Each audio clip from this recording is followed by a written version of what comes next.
Minecraft fans have been begging, pleading, and patiently waiting for our savior for a Minecraft movie since 2014. And we get this?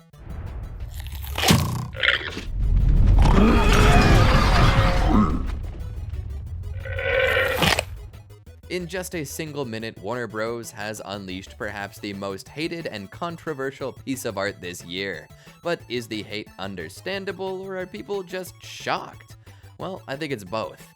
I'm gonna put some dirt in your eye. Before we jump into the teaser itself, it's important to understand the history of the movie and why it took 10 years for an official teaser to be revealed.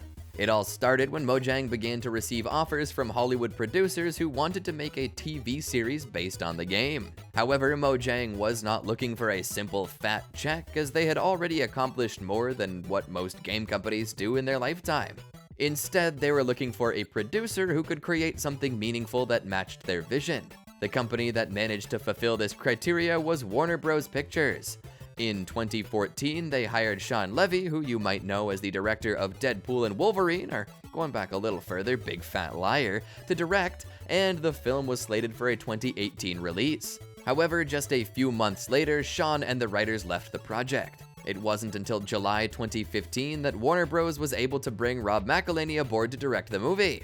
Rob was given a $150 million budget, and the production process officially began in 2016. In August 2018, after 2 long years of work and just 1 year left until the movie's supposed release, Rob left due to scheduling conflicts. This version of the movie was essentially doomed at this point. There was complete silence for another half a year until Peter Sollett was hired to write and direct the movie, which was supposed to be completely different from Rob's version. With that, the movie was given a new release date of March 4th, 2020, only for the pandemic to happen, further delaying the production. In the end, Sollett ended up directing Metal Lords instead. And finally, after 8 years of changing directors, Jared Hess managed to deliver the movie's first teaser.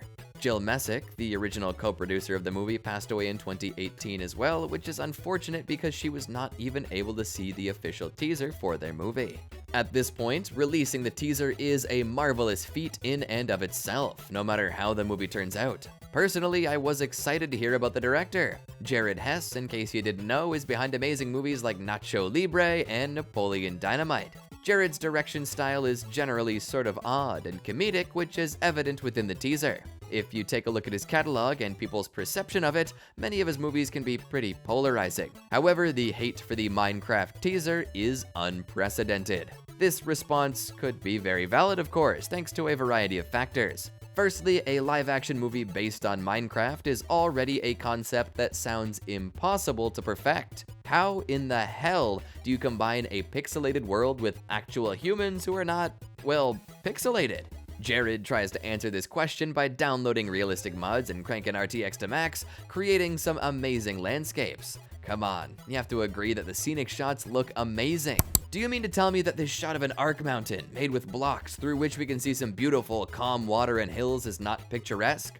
And that the larger-than-normal town with tall towers and mills is not blissful? Look at the clouds, too. You can clearly tell that they're made of blocks, but they still look floaty and, well, cloudy. That shot of the wolf howling with the block moon is genuinely beautiful, and if I was 14, that'd be my lock screen for sure. Not that I would be an alpha wolf chigma, I just think that it looks really cool. After that first shot, I was genuinely quite happy, thinking that the world would look beautiful, and then I was abruptly reminded that actual humans will be in this movie. With a beautiful background, Jason Momoa and his castmates make it onto the screen, and it looks like somebody did the CGI effects on their top-of-the-line PC from 2012 with GTX 660 or something. I'm generally pretty light on my criticisms of CGI in movies because it often takes a lot of effort and work to make, and it's not an easy task. However, this looks like crap. I cannot defend this very well. In fact, I think there might only be a handful of shots that looked better than a Smosh parody video.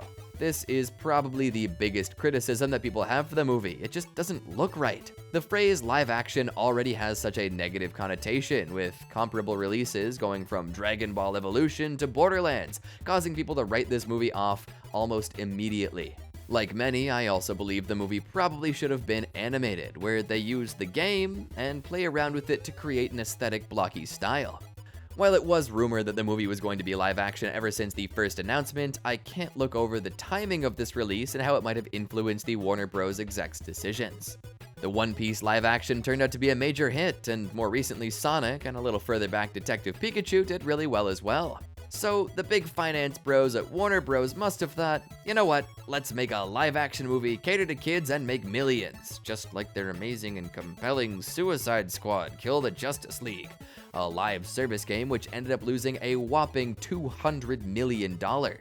Even in its current form, I don't believe that the movie's all bad. People are constantly hating on the pink sheep and the llama and the creeper, which I'm not totally on board with.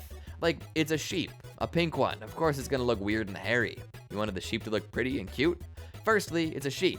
Secondly, it's Minecraft. They're supposed to be weird and goofy. Same with the llama. It's crazy to think that people want a shaved llama. This image is not AI generated, I swear. This is how goddamn cursed these beings are. And honestly, I love how the head movement is with the animals literally moving themselves, very on brand. This is not that bad. You guys are overdoing it. Have you seen how Pikachu and other characters looked in Detective Pikachu? Nobody imagined that Pikachu would be so hairy, but here he is. Have you seen what the live-action Pokemon look like? The Charizard literally looks like a gigantic mascot costume. It's insanely difficult to make everything look pretty while blending reality and imagination, and it is to be commended here, at least to some degree. But the creeper looks so weird, guys. That's not fur, that's foliage. You might have seen that setting in games. Originally, creepers were made of the same texture as leaves. While you can chalk that off to lack of resources, Notch, the developer of the game, literally tweeted that creepers are made of crunchy, dry leaves. As a matter of fact, the movie's official poster features a creeper in a close-up shot, and you can literally see that it's made from grass and leaves. Oh, and the crafting table was so cool. I love the way the buckets were crafted. Looked exactly like the time that I first crafted something. And this shot is full of Easter eggs. Here are some of the things that I managed to spot. The diamond sword, steel sword, trident, torch, ender chest, painting, iron ingots, iron bars, TNT, watermelon, wooden helmet, diamond helmet, emerald helmet, glowstones, not so sure about that one yet, books, potions, and fireworks. So even if you're being a little critical of it, you can appreciate the kind of thought that's going into it. The one thing that I am especially going to be critical about though is the plot and the cast.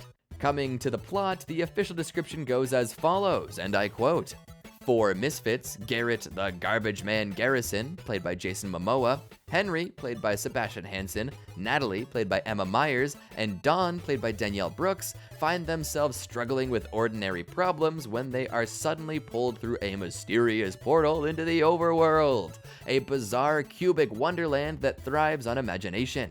To get back home, they'll have to master this world and protect it from evil things like piglins and zombies too, while embarking on a magical quest with an unexpected expert crafter, Steve, played by Jack Black. Together, their adventure will challenge all five to be bold and reconnect with the qualities that make each of them uniquely creative, the very skills they need to thrive back in the real world." So this is basically Jumanji. Jack Black is in it, and Jason Momoa is now The Rock. I mean, the storyline here is all written down. Jack Black acts like Jack Black, Jason Momoa big strong, Dawn will be a neutral but sassy person, Natalie will provide puns and tween-aged angst, and Henry is a gentle, balanced guy who will help everyone come together to fight the big evil, being the piglins.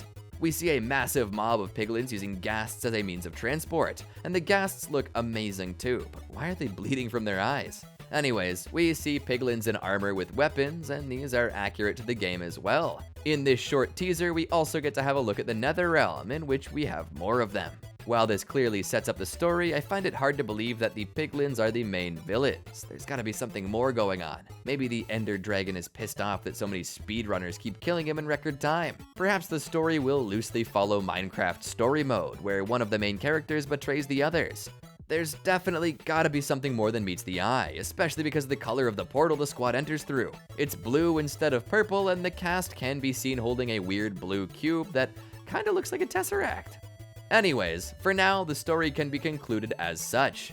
I'm Jack Black, and I got isekai'd to the Minecraft world where I became friends with Jason Momoa and others to defeat the bad piglins. Seems like they're taking some inspiration from light novel titles. I mean, it's clear that the plot isn't going to carry the story, and I'm not holding out hope for any particularly compelling dialogue. As for the cast, they're not doing anything special either, especially because of how disappointing Steve has been. While I don't mind the idea behind the casting, I think we may have just had enough of Jack Black playing himself in the roles of iconic characters. Nonetheless, while Notch seems to hate some ideas in the movie, he's still on board with the overall idea of the movie, and maybe, just maybe, it's possible that the CGI just looks awkward and janky because we're thrown into it so suddenly, and when we do watch the whole movie, it'll make a little more sense. While I'm still intrigued about the plot, let us know in the comments below if we should go ahead and explain the complete story and lore of Minecraft. Make sure you like this video and subscribe for more like it. Thanks for watching, and we'll see you next time.